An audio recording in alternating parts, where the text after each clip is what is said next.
Hi guys, welcome to 5 days of fun channel. ఈ వీడియోలో మనం ఫణీంద్ర నారిశెట్టి గారు డైరెక్ట్ చేసిన 8 వసంతాలు అనే మూవీ చూస్తున్నప్పుడు నాకు ఎలాంటి ఎక్స్పీరియన్స్ కలిగింది అనే విషయం గురించి మాట్లాడుకుందామండి. మూవీ స్టార్ట్ అయిన టైటిల్ కార్డ్స్ దగ్గరే ఫణీంద్ర నారిశెట్టి గారి మూవీకి వచ్చాం మనం అని మనకు అర్థమయ్యేలా చూపించారు. ఇంకా ఆ తర్వాత అంతా కూడా ప్రతి క్యారెక్టర్ని ఎస్టాబ్లిష్ చేస్తూ ప్రతి క్యారెక్టర్కి బ్యాక్ స్టోరీని, ప్రతి క్యారెక్టర్ ఒక్కొక్క ఆర్క్ని చాలా బ్యూటిఫుల్గా రాసుకుంటూ వస్తారండి. మూవీలో ఉన్న లవ్ సీన్స్ కొంచెం చైల్డిష్‌గా ఉన్నప్పటికీ, ఇంకా ఆ ఏజ్‌కి అలానే ఉంటుంది కదా లవ్ అనేలా ప్రెజెంట్ చేశారు. ఫస్ట్ హాఫ్‌లో లవ్ స్టోరీని మాత్రమే కాకుండా, ప్రెజెంట్ యూత్ పేరెంట్స్ యొక్క ప్రెషర్ వల్ల ఎలాంటి కాన్సిక్వెన్సెస్ ఫేస్ చేస్తున్నారో అనేది కూడా చాలా నీట్‌గా చూపించుకుంటూ వచ్చారండి. ఫస్ట్ హాఫ్ మొత్తంలో ఇప్పటివరకు మనం చెప్పుకున్న స్టోరీ పాయింట్ మొత్తాన్ని కూడా ఫణీంద్ర నారిశెట్టి గారు అతని విజన్‌తో అండ్ ప్రెజెంటేషన్‌తో అలాగా స్క్రీన్‌కి కట్టిపడేస్తారు మనల్ని. అంత బ్యూటిఫుల్‌గా చూపించారు కథని. అండ్ ఇంటర్వెల్ పోర్షన్ కూడా ఫస్ట్ హాఫ్‌కి ప్రాపర్ కన్‌క్లూజన్ అనే అనిపించింది. ఇంకా సెకండ్ హాఫ్ స్టార్ట్ అయ్యాక ఇనీషియల్ పోర్షన్స్ అన్నీ కూడా చాలా అంటే చాలా అనిపిస్తాయి. మూవీ చాలా ప్లెజెంట్‌గా ఎళ్తుందిరా బాబు అని అనుకునే లోపే సెకండ్ హాఫ్ స్టార్ట్ అయిన ఒక 10-15 మినిట్స్‌కి లైట్‌గా కమర్షియల్ యాంగిల్‌లోకి షిఫ్ట్ అవుతుంది.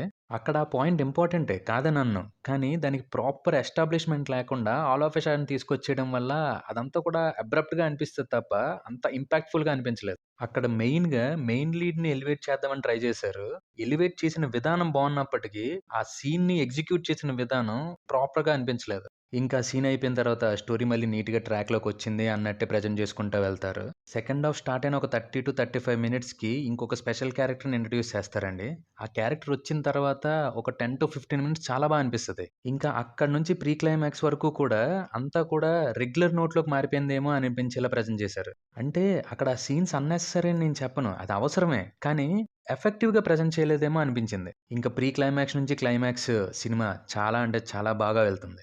ఓవరాల్ మూవీలో లవ్ స్టోరీయే మెయిన్ పాయింట్ అయినప్పటికీ, సబ్ పాయింట్స్ లాగా గురు శిష్యుల యొక్క బంధం గాని, ఫ్రెండ్‌షిప్‌ని కానీ చాలా సటిల్‌గా ఎంత బ్యూటిఫుల్‌గా ప్రెజెంట్ చేశారంటే, లవ్ స్టోరీని కూడా కొన్ని సీక్వెన్సెస్‌లో అది డామినేట్ చేసింది. అండ్ చాలా సీన్స్‌కి ఫణీంద్ర నారిశెట్టి గారి డైలాగ్స్ చాలా హెల్ప్‌ఫుల్ అయ్యాయి. అలాగే కొన్ని సీన్స్‌కి చాలా డిసప్పాయింటింగ్‌గా కూడా అనిపించాయి. ఈ సినిమా స్టార్ట్ అయినప్పటి నుంచి ఎండ్ అయినంత వరకు అంటే ప్రీ క్లైమాక్స్ వరకు ఎక్కడా కూడా నాకు ఫణీంద్ర నారిశెట్టి గారు కనబడలేదండి. చాలా వెయిట్ చేశా ఫణీంద్ర నారిశెట్టి ఎక్కడున్నారు అని.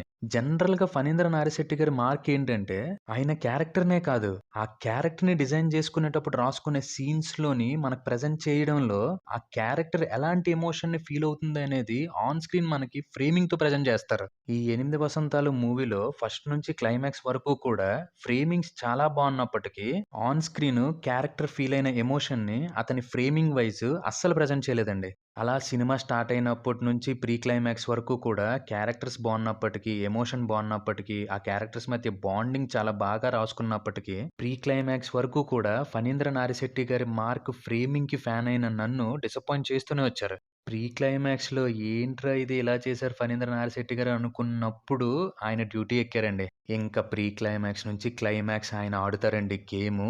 అక్కడ వరకు చూసిన మూవీ మొత్తాన్ని మనకి రివైండ్ చేస్తూ ఒక మంచి ఫీల్‌ని క్రియేట్ చేస్తారు. ఆ పోర్షన్ చూసినప్పుడు అనిపించిందండి. యెస్! ఇది ఫణీంద్ర నారిశెట్టి గారు అంటే అని.